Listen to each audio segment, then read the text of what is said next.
how to transfer buying power to withdrawable cash. Hey guys, in this video, I am going to show you how you can transfer buying power to withdrawable cash. So make sure to watch this video till the end and let's get started.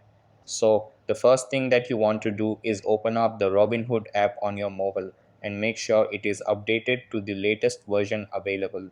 After that, sign into your account and you will be redirected to this page. Over here, you have to tap on your profile icon, which is at the bottom right corner of your screen.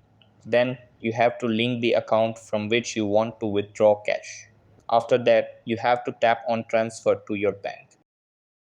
Then just enter the amount of buying power that you want to transfer and you will be able to transfer your buying power to withdrawable cash. So that's how you can transfer buying power to withdrawable cash. That's all for this video.